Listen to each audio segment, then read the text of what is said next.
What's up, Swaggy Vets? Hey, man, we're out here enjoying a beautiful day. But hey, we got a brand new video coming to y'all, man. We got Michael Sully Sullivan, a retired U.S. Special Forces commander.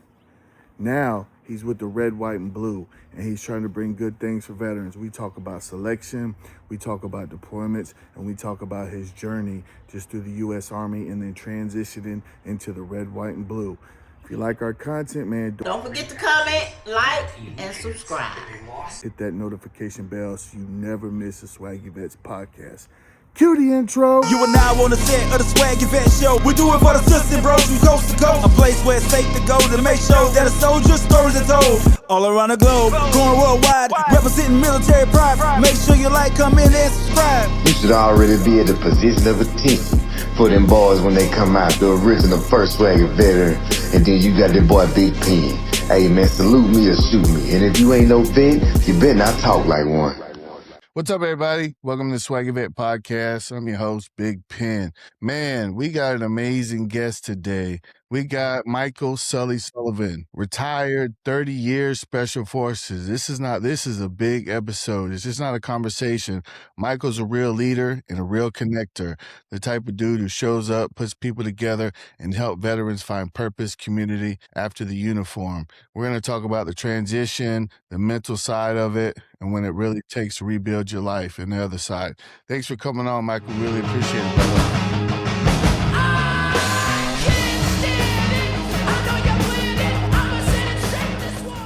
Man, I saw you at the Rangers game. Yeah, that was pretty cool. Cool, man. It was exciting. I got to represent Team RWB, but them celebrating my service that was pretty special. Yeah, it was neat. That's crazy. 30 years, man. That's a long time to devote to something. Yeah, it went by fast. I mean, I loved it. I loved every minute of it. There were some tough jobs. There were some times, bad times, but for the most part, I was with some amazing people doing some great things, and it never got old. It was just something I just kept loving every day. That's what it's about, man. So you're from, how do you say it? Yakima? Yakima. Okay. How was that growing up? Yeah, so it's a small town or city in central Washington. I mean, a lot of people know Yakima. They either think of the car racks that are on top of cars because of the name. Most of the hops that go in people's beers are grown in the lower Yakima Valley, and then most apples in the United States are grown in that area. So it's a agricultural based area on the eastern side of Washington. So it's kind of high desert. It's all irrigated land. It's not what people think about when they think about Washington and Seattle. All the raindrops on the other side of the Cascade. So it was a great little city to grow up in. My dad was a public servant, prosecuting attorney for the county. So, people knew our names because he was always in the news, but it was a great place to grow up. So you're the youngest of four. I have an older brother, two older sisters, and then me. What kind of role did you play in the family? Well, they would say I was spoiled rotten because I got everything I wanted. I came a little bit later. They're all about a year apart, and then I'm 7 years apart from my oldest brother. But I don't know. We had a really tight family, kind of unit. A lot of team sports we were all involved in. I grew up in a basketball gym. My dad was always our basketball coach. He was my sister's high school basketball coach. So always watching them do what they did kind of inspired me to kind of be like them. So it was a great environment to grow up in. But yeah, they would say I was the spoiled one. Now, were you in competition with any of your brother or your sister, any of them? I think we all wanted to one-up each other in terms of whether it was our report cards or what we were doing in school or what we were doing in sports. I don't know if I ever lived up to my brother's accomplishments in high school in terms of sports, but we all ended up at the same college, a small school in California called Claremont. My older brother played football there. My sister and basketball. One of my sisters played basketball, and then I ended up playing football and rugby. So I continued to follow them basically everywhere they went, to trying to do what they did. So I don't think there was any direct competition unless we got out on the driveway playing a little bit of one-on-one basketball. And I was always shorter because I was younger, and my brother and sister never took it easy on me. They dominated me on the court every single time. Yeah. What did you say? You play rugby? I did in college. I got introduced to it in college my junior year. and played 2 years of rugby, 15s rugby at Claremont in the spring. In the fall, I was playing Division III football primarily. I was quarterback my sophomore year, but I was a much better defensive back than I was a quarterback. So I played defensive back junior and senior year. So one summer while I was in, we had to go to Point to train the cadets, and Yeah. they had the USA Olympic rugby team there training, and these dudes' legs were just massive. I said, man, these and every rugby player I've seen was huge, man. Yeah, the guys that play up front, you know, kind of Mhm. like they're called forwards in 15s. They're like the linemen. Those guys are gigantic. I was obviously a back, which is more of a, you know, you're fast and you're trying not to get caught. Yeah. So I spent all my time behind those guys trying to be, you know, clever and fast. So do you have a funny, you had to be there moment and like a family moment growing up? I mean, 4 kids, man. I know y'all had banter because I know I got 4 kids and they go off on each other all the time. I think there's tons of them. I mean, one that comes to mind though, and my sister would hate me telling this, but my dad was our high school basketball coach. They were at regionals. It was the last game they had to win to go to the state tournament, her senior year. And I think it speaks to like the competitive nature of the Sullivan family. So they ended up losing that game, like by 1 point kind of situation at the end of the game. And in the locker room post game, one of her teammates was like, well, it's just basketball. And my sister may have reacted in a way that probably wasn't appropriate because she got violent with her teammate. My dad had to break it up as the head coach. But, you know, my parents and even my dad, you know, while her reaction is probably not what, you know, that's not the best way to handle things. The fact that she reacted that way was exactly how my parents raised us. They expected us to treat every competition as if we were going to win and be upset when we didn't. So, you know, it was a little bit shocking to hear that happened, but it really spoke to like, hey, you know, we play to win in this family. And it always motivated me that I was always inspired by her in terms of like just that passion she had for her sport. So, and there was stuff like that throughout. I mean, there's other things that happened with kids. You know, we would all say my brother was the spoiled one because, you know, he always claimed he didn't like certain kinds of foods. So he got fed like steak while we were getting hamburgers, you know, before his big football games in high school because he was the star quarterback and stuff. So it was, you know, there's always every other person has it better than you in the family, but we're pretty tight knit still to this So day. you had a proud moment. You got that ROTC letter. What was your reaction like when you got it and you saw it? Well, so I went off to Claremont, not an ROTC guy. Okay. I had looked at the academies and thought about the service. My dad did ROTC and then served in Vietnam. I actually have 3 grandfathers that served in World War II because my dad's biological father was killed in World War II, and then he was adopted by the guy I grew up with as my grandpa. And then my great grandfather served in World War I. So we had this like series of service. No one made it their career, but it was something I grew up with. And I was always inspired by my dad's service. But I decided, no, I'm just going to go to the Claremont and we'll figure it out. So, I mean, I remember to this day getting the letter that I think all the sophomores got at Claremont saying they had a 2-year scholarship you could compete for. And you just had to like put your name in the hat, and then you were going to have to go to Fort Knox for basic training to get caught up to all the other cadets. And I immediately was like, this is something I need to do. I don't know what exactly I want to do post college, but let's go for this. So going through that process and then getting picked to be the person to go get this scholarship was awesome. Now, my parents, I never called them or asked for permission. My dad was very excited. He thought the Army would be perfect for me as a starting place in my adult life. My mom was a little bit upset. She was not happy that her baby boy was going to join the Army and could potentially be put in harm's way. Granted, you know, at this point, I didn't realize, you know, what she went through when my dad was in Vietnam. She had 2 kids at home at that time, you know, so the worry is real, especially now as a parent of 2 captains in the United States Army. I get it. I get where she was coming from. Okay. So you get the letter, you go to Fort Knox. What was it like walking into Fort Knox for the first time? So before I left, like the advice I got from my parents was, one, my mom taught me how to, because she was trained but didn't go into nursing, but she knew how to make a bed really well because nurses making beds and so she taught me how to do hospital corners on a bed. She goes, you're going to have to be able to make your bed really well, like in basic training, like it's a thing. And I was like, okay. And then my dad was like, hey, it's team sports. Always be the good teammate.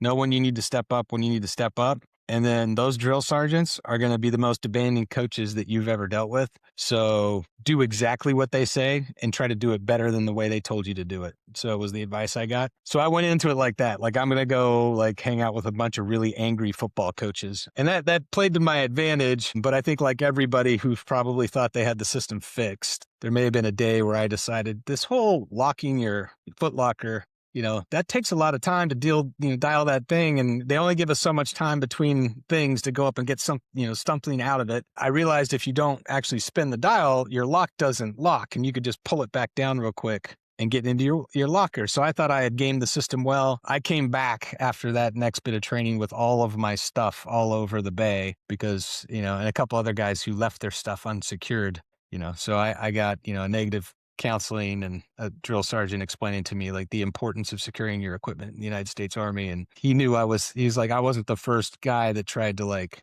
do the lock trick. He goes, so I learned really quick the importance of, don't try to game the system, follow the rules, and just, you're going to have to work through adversity if you don't think you have enough time to do something. Man, you know what? The way you just broke that down and your dad was telling you about angry coach, that fits so well with a drill instructor.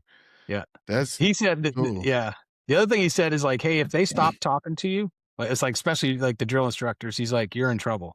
He goes, that means they've given up on you. Like if they think that they can't have anything else to like impart on you or help you with, he goes, so if you think you're getting a lot of attention more than you need, then you probably need to work harder.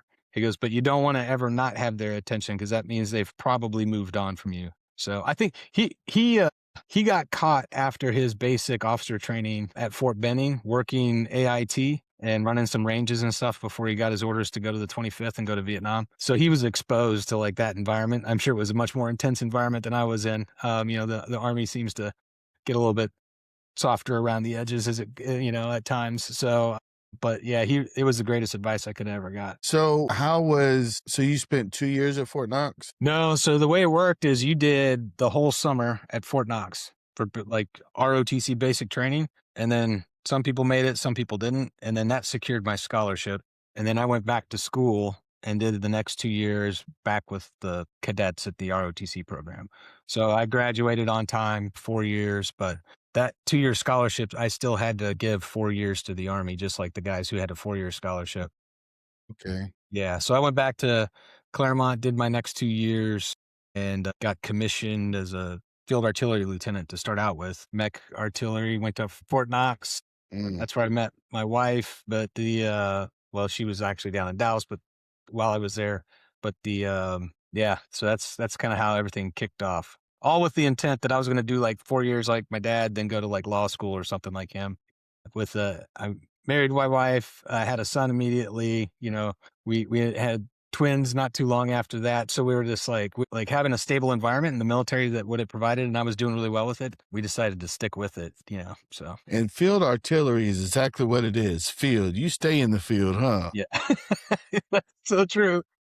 Yeah, it probably prepared us for later when I decided to go special forces and being deployed and stuff a lot. When I was at my first duty station was Fort Lewis and we were mech, there's a tiny impact zone there and not anywhere for anybody to like maneuver tanks and Bradleys. So we would always go over to the Yakima training center on the other side of the mountains, my hometown, and we would go for 6 months because the maneuver units would rotate through and we would shoot for them the whole time.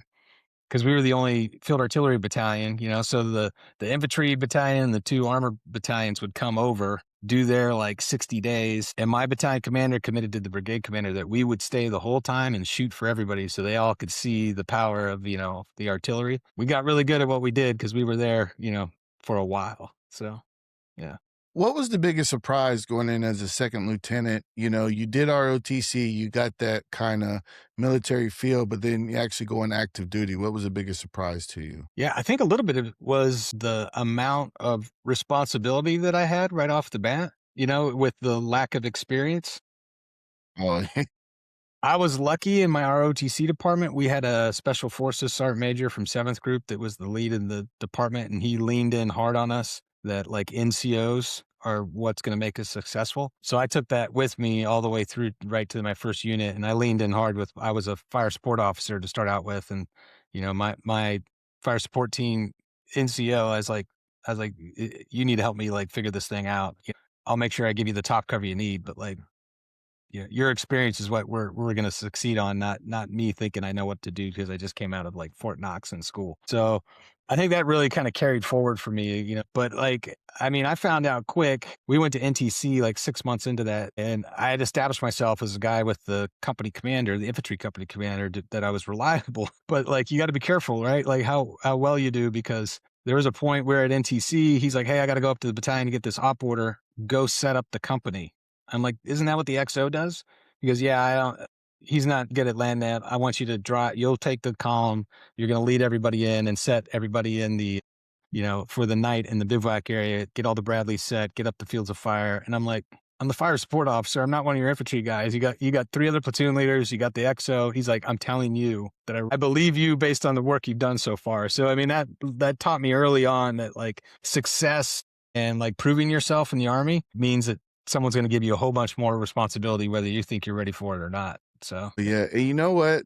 I'm glad you were talking about that, because all the best officers I've worked with take advice from the NCOs, especially NCOs that's been there and, you know, deployments under the belt, and they always lean on them. And those are the most successful officers I've seen. So I'm glad you had that early on. That's awesome. Now, when did Special Forces become a goal here? Well, I think the seed was planted back in ROTC with Sergeant Major Quadra, that 7th Group guy. I mean, the stories he told about going down to Central and South America, training those forces. I mean, he was there like kind of into Cold War time and like started the drug war time. So they were doing a lot. Mm. So that was like, you're like, man, that's a really cool mission. So the seed was planted. I think when I kind of got like married and had a family right away, that then I was like, man, maybe that's not like the best decision for my family to chase this thing that could put me in harm's way. It's going to take me away from home more than like what I'm doing right now. So it kind of got pushed into the back burner. But it was when I kind of had an odd path. So I went to the armor captains. Well, then it was called the advanced course. Now it's like the maneuver career course. Armor and infantry guys go together as captains. But back then I went to Fort Knox as a field artillery guy. I wanted to do something different. It was good that I did that, because you had to go to one of either the armor or infantry course to be eligible to be a special forces officer. Still hadn't thought about SF, accepted orders to Germany, and got diverted from going straight to a battery command in Germany to the headquarters in Heidelberg at USRA headquarters, working for U.S. Army Europe and a 3-star general. Oh, wow. I was doing exercises and planned stuff. So the guy that sat next to me at his desk was a senior captain that had just left 10th Special Forces Group. And we became best friends. And he's like, man, you should really think about going SF. I think you'd be great. And fortunately for me at that time, the Special Forces community was really, I mean, being honest, we're desperate to like fill the ranks of the captains. They were short across all the teams. This is global war on terror, pre-1999. So they said, hey, you're still in the window. You can go to selection, but you're going to have to figure your way out of Europe. Fortunately, because I had briefed the 3-star a couple times. He's like, hey, Sullivan, what do you want to do? I was like, well, I actually want to leave Germany to go be a special forces guy. I go, but it's going to take a waiver from you. He goes, well, if you make it through selection, I'll sign that waiver. So that really kind of set me up for success. I had to convince the special forces assessment folks that like I could get out of Germany though, because they're like, hey, you got at least a 2-year commitment because you went overseas. Mm. And then you'll be out of the cycle. Me and my friend, a couple of captains, came up with the bright idea. I'll send an email to the branch chief, the SF branch chief, saying that Mike Sullivan's getting out of the Army unless you send me to selection. I got an email back a week later that had some expletives like, who the F do you think you are, Captain Sullivan, threatening the U.S. Army? But having said that, I shared this with the artillery guy. And if you don't make it through selection, we'll make sure you're out of the Army. So you got exactly what you asked for. So, I mean, it got real fast then, because I knew I had to make it, or, my career was basically probably over. It was a no-fail situation, huh? So I that's when it all became a reality. Trained hard, went to selection, then ended up in the Q course in 2000.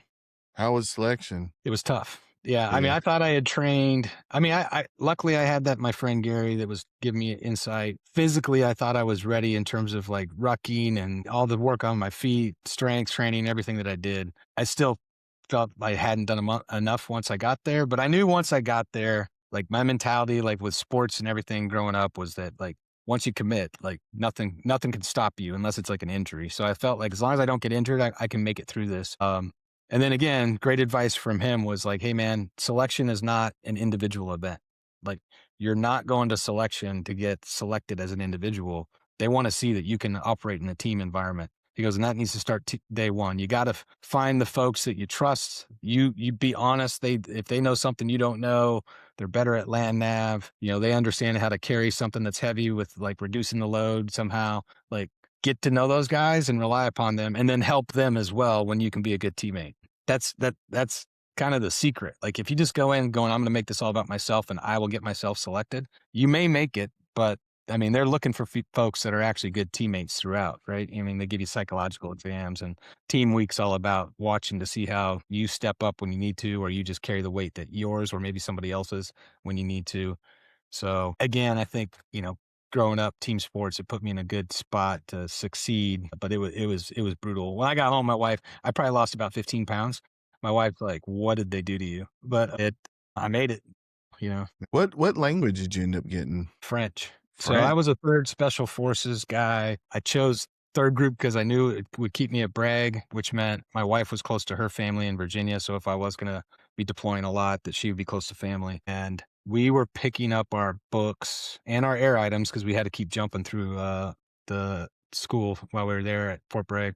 I was sitting in my Jeep listening to like AM talk radio, and they're talking about, a plane accidentally hit the Twin Towers. We're trying to figure out what it is. And then another one, and then the Pentagon, all of us got together. We had just finished the Q course, a bunch of Special Forces officers thinking they know everything. And we're like, they're going to send us first. We're not going to have to go to language school. We're all going to get out of language school. We're just going to go to war.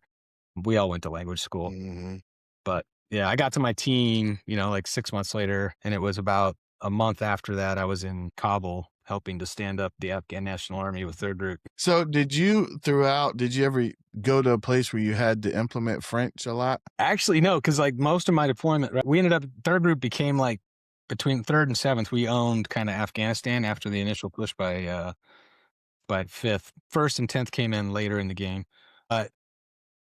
There was one time in Afghanistan, 2nd trip, I was out at Orkney at the fire base. A French soft team had come up to our post looking for some gas and like a place to stay. Things were a little bit fast and loose then in like 02, 03. And I was like, hey, yeah, you can stay here. My company commander was with me, and he knew my French was horrible. But he spoke fluent French because he grew up there in France. So I was like, here's the deal, man. Because I was talking to him in French, and he like stopped. And he goes, I speak English, and it's probably better than your French. And I was like, you should have led with that. So like my 5 minutes of French in Afghanistan, I go, you can stay here, but you're going to tell my boss that I only spoke French to you. I go, because he thinks I'm horrible. He goes, you are horrible. I was like, I know, but like, do me a solid. So he went and told the major, the company commander, that like, oh, Sullivan, like kept it in French, never let him know never let on that he spoke English. So yeah, that helped me out a little bit. Just with the boss. Awesome. Yeah. Later I told him the truth. I was like, hey man, like, and he's like, that's hilarious. But I really didn't use it much at all there. And then I've kept enough that like I can pick up and I can understand when someone's speaking. I can't speak back. Like I've lost that. But you fast forward years later, I'm a 06 and I'm working in Beirut, Lebanon. Out of the embassy, I was in charge of all the joint special operations teams that were there. And they speak, it used to be a French colony. So there's a lot of French being spoke in Lebanon. It's like this, they speak this dialect of Arabic, Levantine, and then they add in some French, and then they'll speak English. It's dynamic the way they speak. Wow.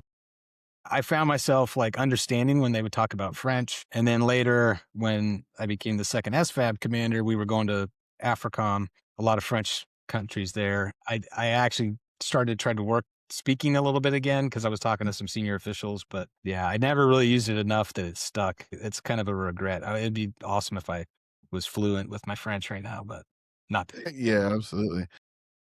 So after you get your tab, you get your beret. What was it like being a team leader at ODA team? Yeah. So again, I think that those early experiences in terms of relying on your NCOs set me up for success. And I had a great NCO in the Q course that I became like lifelong friends with, that his whole thing was like, hey guys, like do not show up the first day and tell people you're in charge. Like don't walk into an SF team room and say, I'm the new captain. I'm your team leader. You know, I'm here to like save you guys from yourselves. But you got to rely upon those guys have been there, unless they're a brand new personnel of the Q course like you. They've been there, done that. Literally, they understand how things operate. They're going to take care of you. You need to be in charge and you need to provide them the top cover, and you are the leader. But at the same time, like, don't be an asshole, basically. So the funny thing is, like, the first day I'm signing into the battalion and I'm in the S1 shop, guy walks in wearing civilian PTs. He's like, hey, Sullivan, because he sees my name tag, you're coming to my team. Like, you're going to be the new team leader on my team. And I was like, okay, didn't know. He's like, yeah, 335. And like the S1 goes, yeah, that's where you're going. He goes, hey, just get done there and I'll take you down to introduce you to the guys. We just got back from, I think it was Mali. They did a 6-month exercise event there. Okay. And training event with the mom. And he's like, it'll be great. You get to meet the guys. So he never identifies himself on who he is. And he kept saying my team. So I'm assuming this is like the team sergeant or maybe one of the senior guys on the team. Never crossed my mind. He might be the other captain. We walk into the team room. Everybody's still in, they're all in their civilian stuff, cleaning all their shit from Africa. And, you know, my intel guy, E7, he's a guy from Georgia, thick accent. He's like, who is this captain? Why are you bringing this other captain in our room? And he's like, oh, this is the new team leader. He just told me the whole way down here from battalion how he was going to like show you guys what it is, show you guys what it means to be special forces. Like he just came out of the Q course. He knows all the new stuff. And I'm like, well, I didn't say any of that shit at all. The E7 looks at the guy next to me and goes, Captain, is it that he really said that? And I realized this is the guy I'm replacing. And he's like, you know, basically just seeing how I'm going to react and setting me up a little bit. So my reaction, and he's like, oh, you're going to come up here to this desk, the captain's desk, and like bark at us? Because we kind of had this upper like tier that they had built in the team room. He goes, that's what you're going to do? And I was like, no, that's not what I'm going to do. And I grabbed a folding chair that was against the wall. I go, here's the deal. You guys are the best trainers in the world, right? You could trade foreign militaries to like overthrow their governments. I go, so you should be able to teach a captain like how to run a team. I go, I'm not going to say shit for like a month. This chair is where I sit and you guys are going to tell me what to do and how to do it to be effective as your team leader. I go 2 or 3 weeks in, if I feel like this isn't going well, then I'll be that guy. I go, but I never said those things and I'm just going to sit down and shut up and you guys can tell me what to do. And at which point that guy was like, this guy's a genius. he's like, old captain, grab your shit and get out of here. New captain is like in charge. I had a great bunch of guys. They really kind of, you know, gave me like some great mentorship and showed me the ropes. Somebody else told me it was a great piece of advice and I didn't always follow it. The problem with the Special Forces team, especially for a captain, is it's a small knit team. Like it's like a family. Like those guys are friends for life. And a lot of captains fall into 2 categories. They're the team leader. They'll figure out how to put themselves in a position where they can be that person, you know, a brother to the guys on the teams. But at the same time, when it's time to make a decision that may not be popular, they've established themselves that we're doing this because this is the right thing for the team. And the Army put me in charge. And that guy's a team leader. The other guy is the guy that just wants to be on the team and loves those guys so much. And he becomes the team mascot. He's going to represent you at all the meetings. He's going to talk about all the great stuff the team's doing. He is not going to make an unpopular decision that the E6s and E7s are going to be like, hey, man, you're not invited to the next team party. So, you know, I was told never be a team mascot, always be a team leader.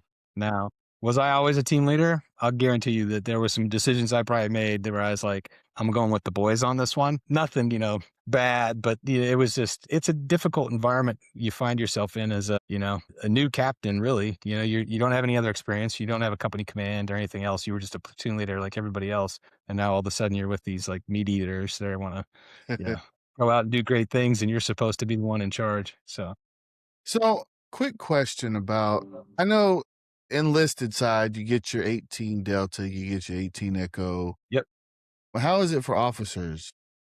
So yeah, it changes. Your MOS changes, and I became an 18 Alpha. Yeah. So and you're given at the Q course an understanding of what each MOS, what they do in terms of their skill, but also the way the team's set up is like they have other skill sets that kind of equate to like almost like a battalion staff, so your weapons guys are kind of your ops guys that do your 3 work, and if you were to go work with a foreign battalion staff, they would be doing all the tactics and that kind of stuff. Your deltas are obviously working on the medical side of the house, but they're also helping with logistics and some of the admin, like how you track your people and other stuff. Your Charlies, which are your engineers, definitely know how to blow stuff up, but they're also taught how to build some stuff so you can live in an austere environment. Those guys definitely have to understand then like supply chain stuff. So they're like your S4. And then your commo guys are your S6. I mean, they just fall right into their job. They know how to make the computers and the radios work. And then at the top, you got the captain who's in charge. You got, as the team leader, you got the team sergeant who's probably actually in charge, who's that E8 that's been on the teams, had one of those jobs, and now he's the senior guy kind of making things happen. Senior tactician on the team, and then you have a warrant officer as your deputy, and you got another senior NCO that is your intelligence officer. He's trained to understand how to break down intel for the team and how you're going to help out your foreign partner. That's the way the team works, and that's what the officer is given, is understanding how you bring all those guys together, not only to do their stuff tactically, to go, if you need to go, in the middle of the night and kick in a door and do the stuff you need to do that, but also, hey, when you're helping a foreign force, this is how the team works to make that happen. Now, is your intel guy have a specific MOS? Then he kind of fell into the intel position and got more. He started out in one of those other 4 MOSs, and then he's given a school, and it's changed over the years how they've done that training, but usually he gets some additional intelligence training at the schoolhouse at Fort Bragg, as an E7. So he's a senior E7. More than likely, they're grooming him to become, an E8 and a team sergeant someday. And then the other guys, there's 2 each of the other MOSs, and the way it's senior who's been there, done that kind of E7 that understands the ins and outs of his MOS and those other responsibilities, and then that junior who came from the schoolhouse with the captain, who's learning everything from that guy. So it's kind of that apprentice mentor, kind of situation with each one of the senior and juniors in those MOSs. So you've been to Afghanistan 6 times, man. Oof. What was everyone the same, or was it kind of like Groundhog's Day going back, or how was it? Not really. Maybe a little bit in terms of location and stuff towards the second part. So I started out, my first team, 3rd group got picked, 1st Battalion, 3rd group, to go stand up the Kabul Military Training Center. And it was like, you guys are going to take basic recruits, Afghan basic recruits, and, turn them into infantry soldiers. So come up with how you're going to run that course, and my team got the 3rd. Then we called them Banas before they were Kandaks. But the 3rd battalion ever of the Afghan National Army, that's what we trained, was those folks through an 8-week, or maybe it was a little bit longer than that, like a 3-month basic training model, but also kind of pulling them together as a unit because they were going to leave and go start doing stuff with other folks. So that was awesome. It was an awesome experience, but I always joke to people, you can blame me, but the Afghan National Army failed. I was there at the start. The second trip, I got a more traditional kind of like the one you went out to a fire base in eastern Afghanistan, was doing patrolling and stuff, working with locals and all that kind of stuff to kind of build security. Got moved up to the staff. My 3rd trip went down to Kandahar, and was just, I was a guy on the other end of the radio helping make things happen for the teams that were out as the battle captain. The next trip, I was a company commander, and I was in the Helmand province in the south, and that was awesome. We were doing amazing things, big company level operations. We did some cool stuff on that rotation. That's over Helmand. They got Leatherneck out there, yeah. So Leatherneck was being built when I was there. Yeah, so I lived on Bastion, the British base. They had Bastion 1 and 2. Leatherneck was just getting built up, so we actually did a whole bunch of stuff to kind of get things a little bit knocked down before they make it a little bit more accessible for the Marines, but we stirred up some hornet's nests, that's for sure. Bet. And then that next trip, I was back on staff as the operations officer for the South battalion that ran stuff out of Kandahar. And then my last trip, I was a battalion commander. And that trip was the last 3 months of OEF, the first 3 months of the Resolute support mission. President Obama said we were out of Afghanistan except for these special operators doing some stuff. And we were still going out every night doing things. It was a tough rotation because we went from 6 SF battalions in a year and a half down to the 1, and the 06 headquarters went away. So I was working directly for a 2-star headquarters in Kabul. It was a very dynamic time to be in Afghanistan. Now, so your first couple trips there, like you said, you was doing patrolling, you helped the ANCOB, or not the ANCOB, but the ANA. ANA, yeah. Because I was on a mentor team for ANCOB. That's why I said that. Yeah.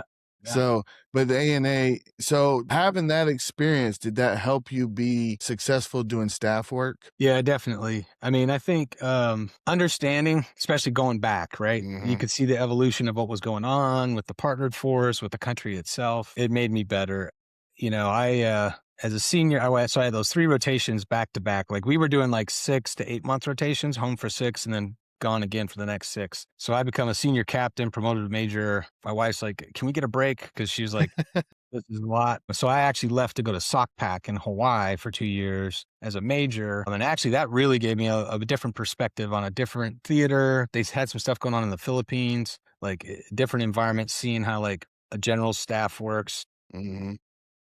So I did that, and I came back to 3rd Group then as a company commander. And we were right back at it. Things had matured again. That's when I was, at Bastion right there by Leatherneck. So and each one of those experiences, like being a battle captain and being a captain that was kind of out on the radio, understand what the teams need when they're in a fight, getting in coordinating, like how you did everything through the systems we had to get like air support, medical support, reserve forces moving in the right direction as like a senior captain post team time. That really set me up for success as a company commander because I knew exactly what I needed to ask for and have prepared because I had lived like when teams weren't, how we had to like react to get them the stuff they needed. So I thought it made me successful there. Obviously, then I get promoted to be the guy who's running things as the operations officer, which gave me even more perspective on how the world works before I became a battalion commander. So it definitely built upon each other in a way that like made me successful. How was it transitioning to that company commander? Was that like a big jump for you? It is, I think, again, because, a lot of people say, especially officers, like once you leave a team, you always are trying to figure out how you can get back to the teams. Yeah. 'Cause it's such a dynamic and fun time in your life. I always found that like, hey, love what you're doing right then is kind of how I treated things. But it was awesome to be right there down the hall in charge of the team. Like, I had 6 teams in my company but I knew like, hey, I'm in charge. I'm not on those teams. I'm the guy telling those guys what to do and helping them do what they do. Like getting them resourced and prepared. It was fun. It was like, that first week, a couple of teams tried to challenge me. They're like, hey, let's invite the major out to PT. Well, one of them was my Halo team. They're like, we're going to run out to the ranges off Chicken Road in Bragg. We're going to run out. This is before like there was some of the new PX and all that stuff, the 295. But we're going to run out like, I think it was 4 miles. Or no, we're going to ruck out 4 miles. You'll drop your ruck and you can change into running shoes. And then we're going to run back to the company area, right? Let's see who can get there first. And it was all designed to make sure that they beat the new company commander back. Well, like they didn't know I was a really good runner and I'm pretty good at rucking. So I was about midway on the ruck and I was like, took my time, changed my shoes. People were like, and I'm like, don't worry about it. And then I started running back and I caught the team leader who was in the lead right as we're coming up the hill towards, where it used to be where you kind of hit canopy and stuff. Oh yeah. It's a big hill too. So yeah, I got up to him and I was like, hey, what's good? Are you in first? And he saw me and took off sprinting. And I was like, he's not going to be able to maintain that. I caught him again. I was like, hey, let's just finish together. And he tried to run again. And I was like, okay. So I just went past him and beat them all. His team sergeant wasn't there for that. So they all got in trouble for not beating the new company commander by the team sergeant. But there was times like that. That's when you got teams that are like motivated when they're trying to, put the major in his place. But no, I when it came to new jobs and getting like further away from like where everything's happening, I just really tried to throw myself into that new job and try to be as successful as possible. And you had the same kind of environment with the incredible NCOs and other people trying to make great things happen anywhere in that community. So Absolutely. it was all pretty good. What is imposter syndrome? So, yeah, I don't know if I actually have it, but it's this idea that like you find yourself especially for me, when I would start a new job, it's this idea of you're questioning yourself that you weren't promoted or picked for that job based on your actual abilities, right? Like somehow, like I was taken care of by my NCOs on my SF team. So there's no reason for me to be the assistant 3 as the battle cat. Like, do I really have the skills to like be the guy running all this stuff in Afghanistan. And you start to question kind of whether you should be there, right? So you're an imposter, right? You shouldn't be there. So you're questioning yourself. And if you get too much into it, then it's detrimental because you're actually then too worried about making the wrong decision, even though you have the skills to make the right one. For me, it turned into more of a, well, I got to work even harder to prove myself, even to myself, that I should be where I'm at. Like they picked the right guy, So it kind of turned into a little bit, where I would overwork myself to try to prove that, I'm not an imposter. What clicked in your mind to get over that? I don't know if I've ever gotten over it. I mean, I just had like a meeting 2 days ago with a very big foundation that gives money to Team Red, White, and Blue. And I'm just 6 months in as the executive director, even though I've been working for 2 years and doing a lot of the work. And I have this career and this resume that says that I'm definitely capable of running this, national organization. And, there's a part of me, it's like, man, they're going to ask me some hard questions and maybe I'm not the right guy for this job. So, I mean, which motivates me to I got to really be prepared for these hard questions. So I think there's still a little bit of it there. It's not as bad as it used to be. I mean, I think when I was younger, I'd kind of get nervous those first, few weeks at a new job, that I was just like, man, they are going to identify that I should have never been picked at selection. You know what I mean? Well, one could say that's a gift and a curse. And when I say that, a gift, it always keeps you on your toes. You don't get complacent. You're constantly trying to evolve as a leader. But then on the same side, you're always questioning yourself. So yeah, I mean, it's good. It keeps me a little bit grounded. There's a time where maybe I got a little bit too much into my own hubris, and that didn't work out as well either. But you don't it's different than humility. I've tried to lean into okay, being humble is a lot better, because what it can do is set you up for failure when you have the capability to do exactly what you're being asked to do. And because you question yourself, you could, it's almost like a little bit of self-sabotage, you're setting yourself up for failure. You still need to get past that and believe in yourself if you're going to really kind of, I think, knock it out of the park. Okay. So let's go back. We were talking about Lebanon. You said that's kind of one of the most dynamic years. %. Yeah. Really? It's an amazing country. I mean, the Lebanese, if you dug into it, the Lebanese diaspora, the people that have left Lebanon for different reasons over the years, civil wars, other stuff, there's a lot of those people that are running the world. They are very motivated people. And out of all the places I've visited in the world, they remind me most of Americans in terms of kind of this idea that if I put in the work, I use the skills I can use, I can kind of self-determine for myself what can happen. So they're very a lot of ingenuity, really tight-knit society, despite the weird 17 religions and how they set up their government, and it makes it so it doesn't really work well. I mean, so they've got through some really tough times, some hard times. But just genuine people that really, the other thing that was great as a special operator that's training folks, they just couldn't get enough. Just, trusted us, trusted the guys to train them. So it was an awesome environment. I was also in this unique spot where I'm working out of a U.S. embassy that in that country, based on the history, is kind of like a little fortress because of the one being blown up in the 80s. Mm-hmm. There are terrorist organizations that are making threats against the U.S. and the forces that were there all the time. You're traveling around the country in a vehicle that doesn't look armored, but it's armored. You're wearing plain clothes and carrying, but when you get somewhere, you're putting on your uniform.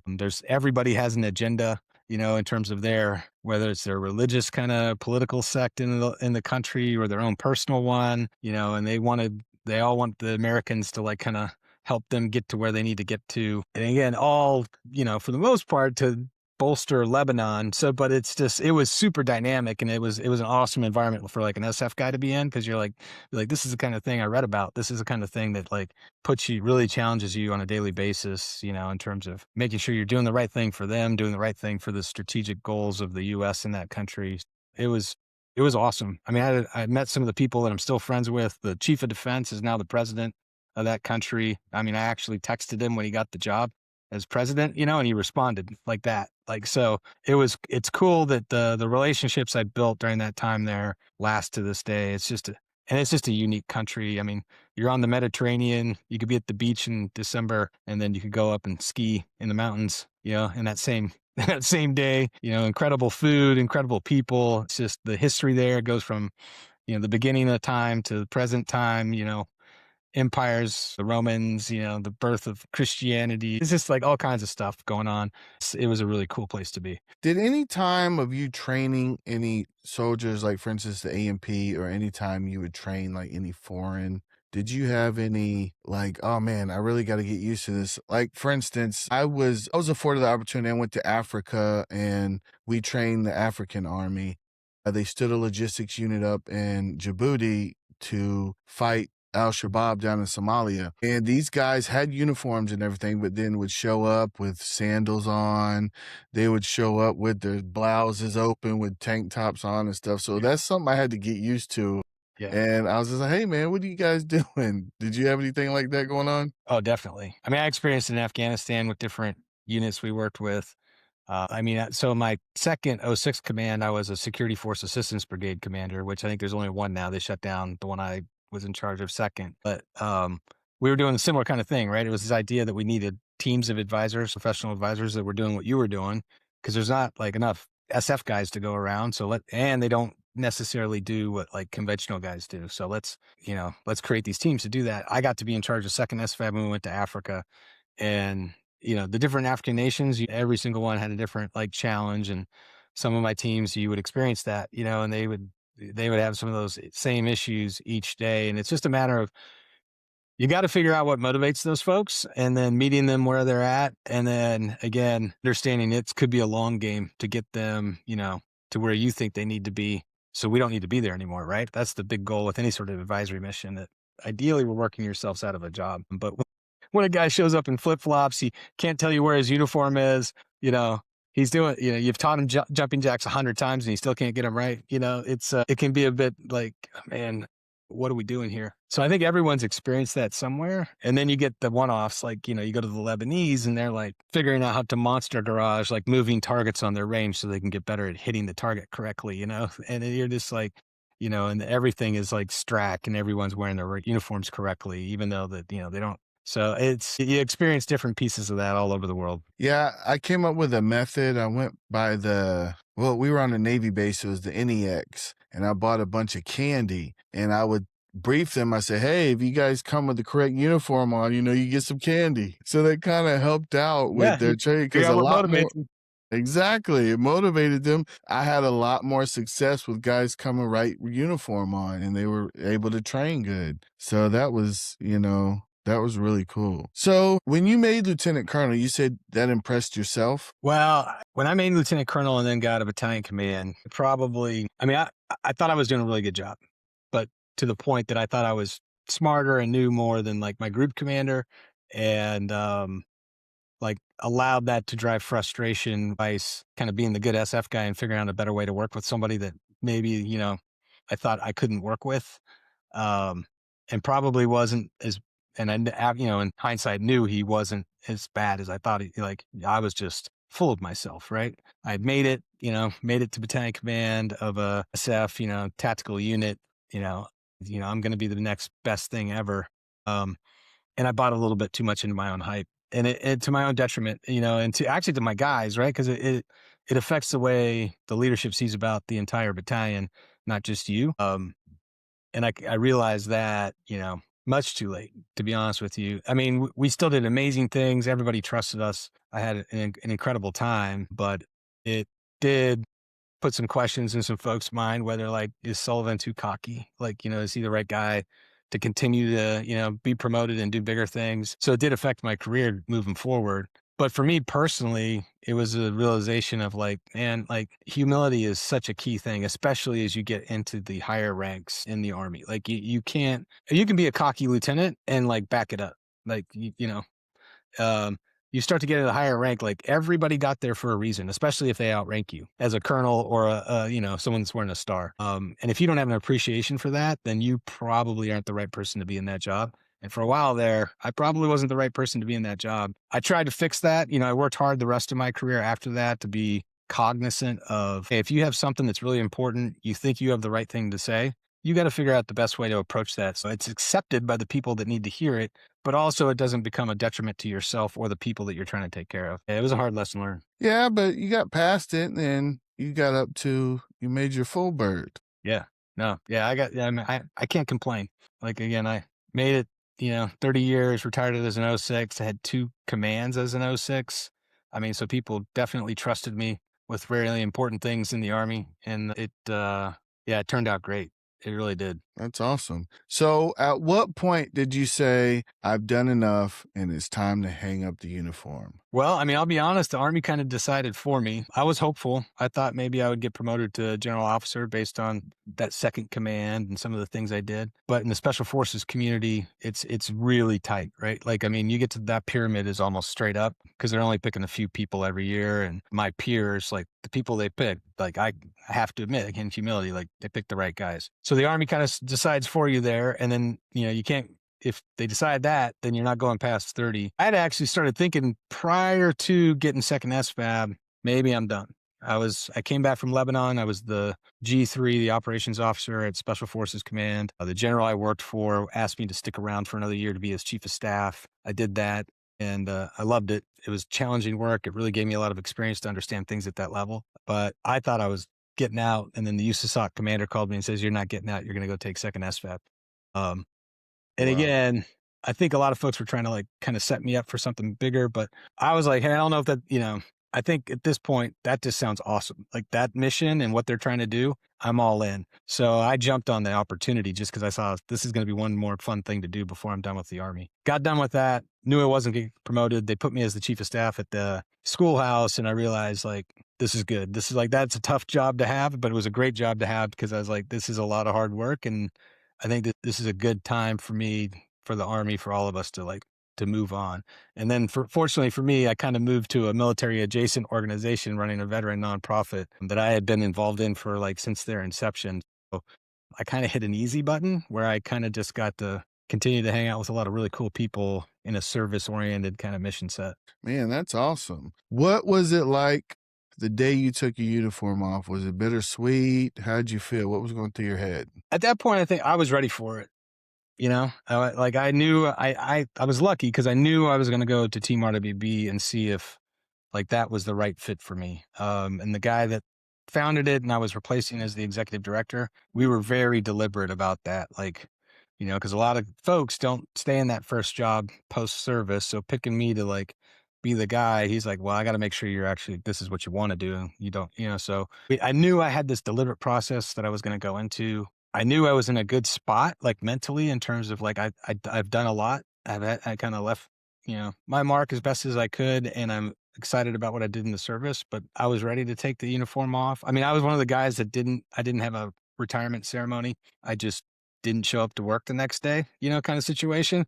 And everyone's like, why aren't you? And I was like, I don't think I need to give another speech or celebrate. Like the celebration of my service has been the last 30 years. So that was a great choice for me. Some folks need that event to kind of cap it all off and have that transition point. I think it was good for me not to do that because it didn't leave any nostalgia or anything else. What if lingering thoughts? And then again, like I'm still kind of involved and tied to the Army because I got 2 captains that call me every once in a while for advice. Sometimes they call Dad and sometimes they're like, can I talk to Colonel Sullivan? Usually they're like, I don't want to talk to Colonel Sullivan. I want to talk to Dad. I'm like, it's the same guy, but yeah. So you started the Fayetteville chapter, yeah? I did. So Mike Irwin was our intelligence officer when I was a company commander in 1st Battalion, 3rd Group. When he left 3rd Group, he went off to University of Michigan to get his degree in psychology to go teach at West Point. He's going to go back to West Point to be a teacher. So he's getting his master's. And while he was there, he's like, hey, there's a lot of veterans that are struggling with the transition to their new communities post-service. Initially, he was looking at like wounded guys, but just in general. So he reached out to the local VA and was kind of like, hey, like, what do you think is needed? And they're like, well, it's like it's a Band-Aid. Like it gets ripped off. You lose your community overnight. Like you're not showing up with the guys that you always got to show up with. You don't have that group of people that are helping you get through the day. That goes away. 2, your sense of purpose goes with it because you were told each day, whether you liked it or not, this is your focus, this is your mission, this is the thing you're trying to do. So a lot of people lose that if they know exactly what they're going to replace it with. Then they go and they self-isolate. They decide, I hated getting up every morning and doing PT, so they stop kind of doing the things they need to do to keep moving and stay fit. And you add all those three things together, your mental health starts to drop as well. So they're like, if you could do something that solves that, like, figure it out. And Mike is definitely a person that's like, okay, give me a hard problem. I'll try to solve it. So he came up with this idea of using physical fitness to build these micro communities across America that, are made up of everybody, free to everybody, civilians that are just civilian supporters, family members, active duty guard, reserve, and veterans, with veterans being the focus. That we'll create this micro community. We'll Trojan horse it by getting them here, and then we'll get them fit. And then that will help with, their sense of purpose. They'll build relationships back that they need in their life. And then that helps with both, their physical fitness and their mental health. And we're just going to do it all volunteer. We're going to get a bunch of volunteers, kind of create a movement, not an organization, and get after it. So that's what they did. And how he jump-started it was he reached out to a bunch of people that he trusted. I guess I was one of them. He sent me a box of these red shirts. He said, you're going to start the Fayetteville Fort Bragg chapter, and we'll get this thing going. Yeah, one thing, getting out, having a sense of purpose is everything. Because I know when I first got out, I was aimlessly like, what am I going to do? I don't feel like I have anything going on. And it kind of put me in a depression. So that's why me and my brother, we got the Swaggy Vets thing, and it's helped me have a whole new purpose in life. And it's like amazing. So then I think a lot of veterans need that, man. Did you have any early failures doing RWB in Fayetteville? It started a little slow, right? Because guys like, Mike, what's the what do I do? And he's like, I need you to figure it out. I mean, they were only 6 months in.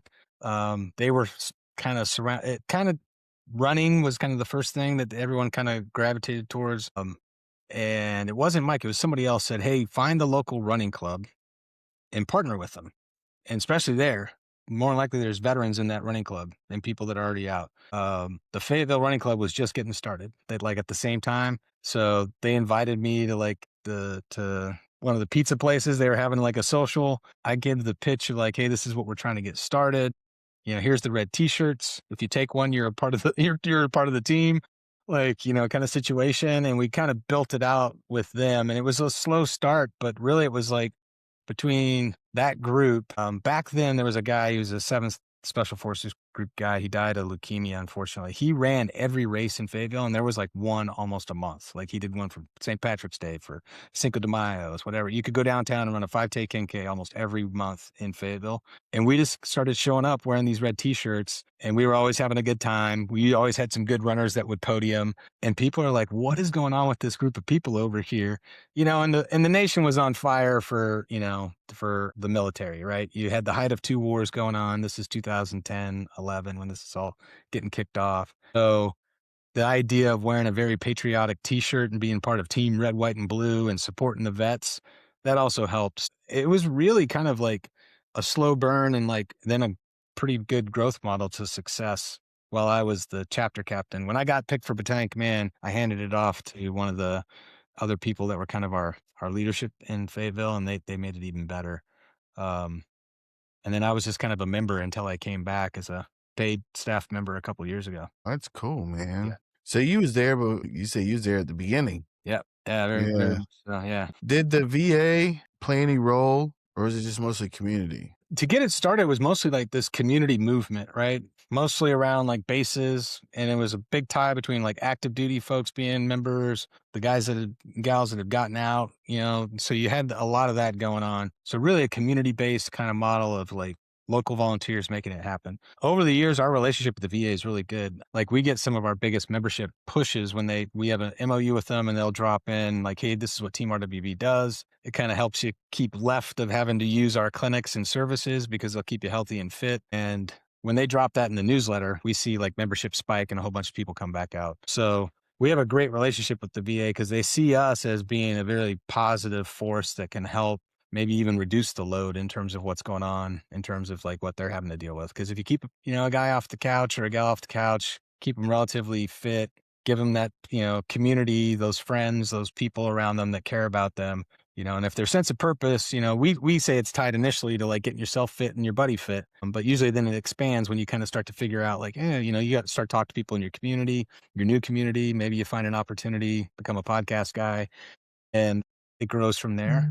So we always talk about being upstream and proactive in terms of a veteran's life. We're not always going to be able to do that for you. But then again, if you have a community around that, folks, when like something, a challenge happens, when adversity strikes, maybe it's a physical issue, maybe it's a mental issue, we're going to help you get the help you need, get you through that. And then we'll be there for you on the back end so you can keep getting after it, because it doesn't stop, right? Unfortunately, there's no magic pill. You know, there might be some to make you skinny.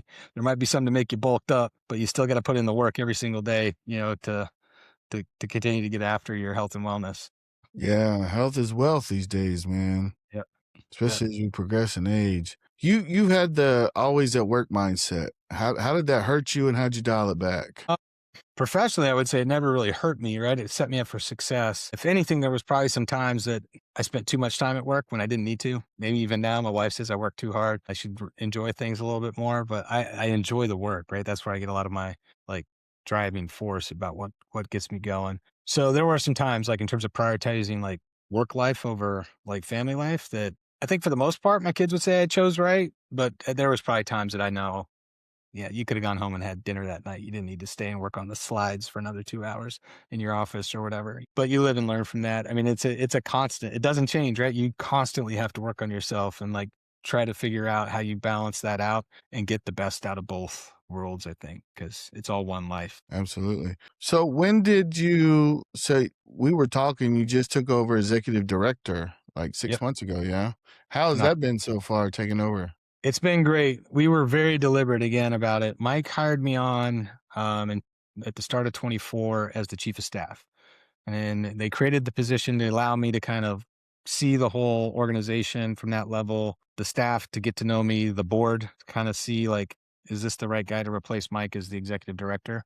See how Mike sees and had a vision for the future, and then be really deliberate about it. And it was probably about 6 months into that. He's like, do you think this is it? Do you think this is where you want to be? I was like, absolutely. Like, I'm all in. So it was October of 24. The board voted that I would be the next executive director. But what we told the board was we're going to take a year from that date because one, Mike wanted to use the 15th anniversary, which was last October, kind of as this big day to do it. And we also wanted like everybody to be confident that like one, Mike wasn't ever going away. He moved to the board. He's the founder. He's the driving force behind this whole thing. But they saw the way we worked together, the way we were a little bit different in terms of our approaches, but we were deliberate about it. So I think it was really successful for us. It was successful for me because it gave me the time to really learn the job, to make some mistakes with some top cover as he was still around, you know, and get a sense of like, okay, this is because it is a different environment. I learned a couple of times the hard way is like, hey, you're not a colonel anymore. All these people aren't your soldiers. You know, this is a different environment and you're going to get more out of it if you approach it the way I know you can. So, I mean, it's kind of funny. The guy who was a captain, I was a major, like he's mentoring me on like how I should be as a leader, but he's pretty good at that. He's made a lot of money in a business off that, wrote 2 books on leadership. So it was awesome. Like gave me the time to do it. So when I hit October, you know, we took the 15th anniversary. We went back to the Twin Cities Marathon where they did their very first event. 15 years later, we both ran with a flag with a couple of our board members and staff members. And then, you know, when we finished that marathon, you know, that was it. Like he stepped out and I stepped in, and we've been pushing hard ever since. It's been a good 2 years. Our membership is continuing to rise and come back. We've come out of COVID really strong as a community-based organization. Our fundraising's strong. Our programming's getting dialed in every day.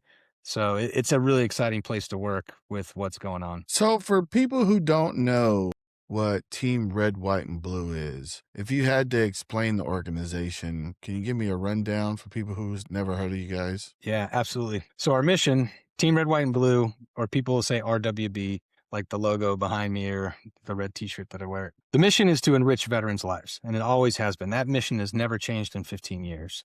The vision has slightly been updated and changed as we realize there wasn't a lot of organizations looking at holistic health and wellness, which is not just physical fitness. It's like teaching people about good sleep habits, understanding their nutrition, understanding like how to deal with stress with like, you know, box breathing or mindfulness.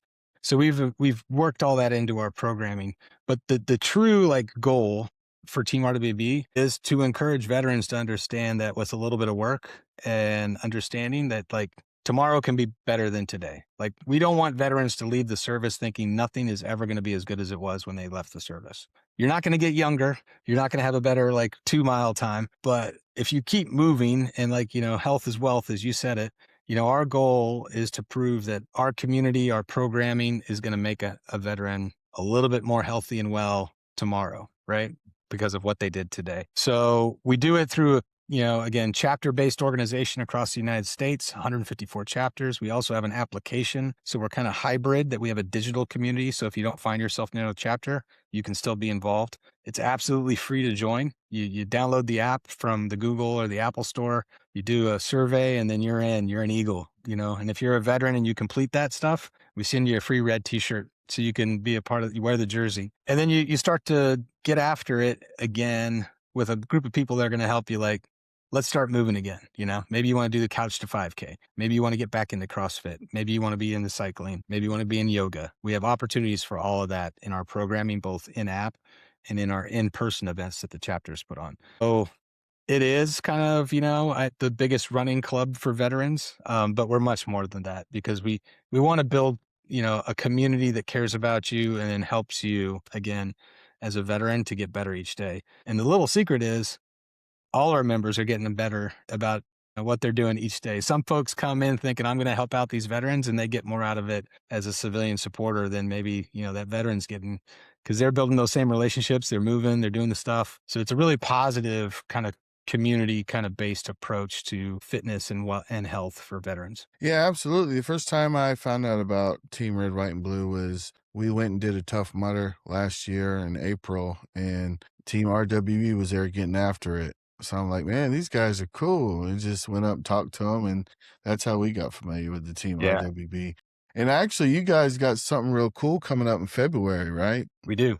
So it's an evolution of an event that another nonprofit ran for 15 years called the Taji 100. So it was a service member who lived at, Camp Taji in Iraq, did his service time there. And while they were there, month of February, they're like, what if we tried to, inside the walls of our camp, complete 100 miles, like, over the month of February, which is like 3.5 miles a day. He brought that back and turned it into a fundraising event and this virtual event that people could do across America.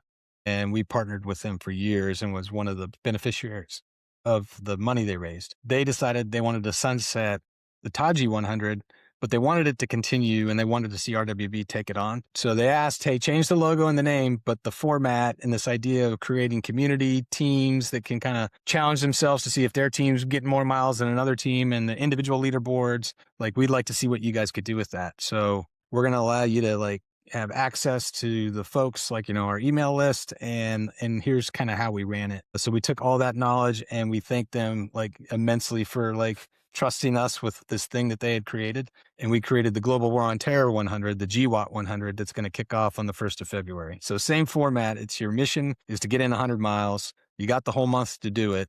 So you don't have to go crazy and do it in 24 hours like an ultramarathoner. Although we do have a kickoff event in Jacksonville that's 24 hours long to see how far people can go in the first 24 hours. But right now, there are 10,000. Well, we're out that we went over 9,000 yesterday. We think we're going to hit 10,000 before 1st of February.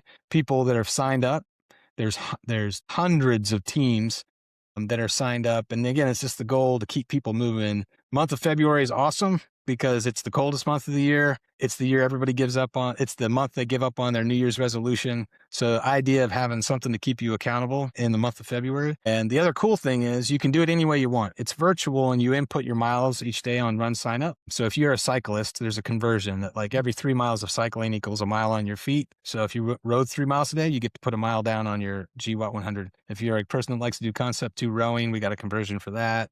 So you can do it just about any way you could think of. Swimming. So you can get in your miles throughout the month of February, and we hope to keep a whole bunch of people moving. And for us, it's a free event. So if you go to runsignup.com and search in races GWOT 100, you can sign up for free, experience the whole thing exactly the way everybody experiences.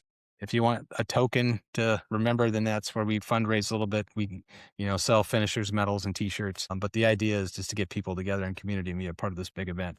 And for us, there's a whole bunch of storytelling behind it where we're going to tell the stories of the folks that served. This first year, we're focusing on the Sunni Triangle where Camp Taji was. So we're telling the stories of those vets. There's been some awesome YouTube shorts, if you go to our YouTube channel, of just guys telling and gals what they were watching or what they were listening to or what it was like to be on some of these dangerous roads So we'll drop that content throughout the month of February so people kind of get to experience what that was like. And then in the out years, we're going to move to different geographical locations. We'll finish out Iraq in the next 2 years, and then we'll move to Afghanistan. Man, that's cool. Hey, and if you're watching this, everything will be in the description too. You can just click on the link and go there. So is there anything else you're doing throughout the year? This year? We are. I mean, our chapters are always doing stuff, and each chapter kind of has their own unique kind of like what they like to do. If you're in Savannah, they're probably going to want you to ruck. But there's events that you could do weekly, monthly with the local chapters. Our next big kind of like national level event is we encourage people to keep moving in May. We call it Memorial Miles. And then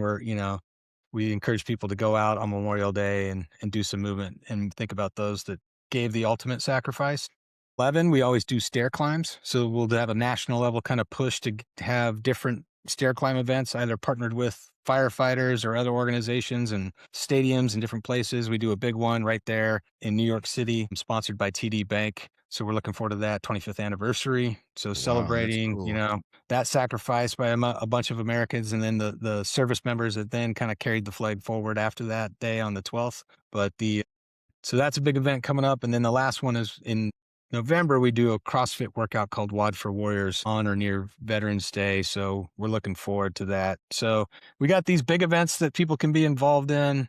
We're hoping we did with the last administration, a workout on the White House lawn. This administration wants us to like come and get a whole bunch of vets to do a workout right there on the White House lawn. So we might have one of those coming up this year. So we're constantly trying to find ways to keep people out there active and moving. And again, if you just need some like daily motivation, you get in the app. It's absolutely free. There's challenges you can take part in. You can earn little badges. Military people love earning badges. Just see, it's really a positive environment. A little bit of social media feel there where you can kind of interact with people, see how they're doing with their journey, and it motivates you every day. Absolutely. Well, man, I really appreciate you taking the time out to come on and share your story and share everything Team Red, White, and Blue is doing for veterans. And we look forward to seeing everything in the future. And I'm definitely going to follow the journey and see what we can do also. No, I appreciate it. Yeah, it's awesome. To have the opportunity, really to talk about Team RWB, I'm going to jump on anytime. It's great to share my story. Hopefully, it helps other people with theirs. But no, this has been an amazing opportunity. Absolutely. Well, thank you. Thank you so much, Sully, and we appreciate everything. And hey, thanks for tuning in, y'all. Until next time, stay swaggy, stay strong, y'all. Bye.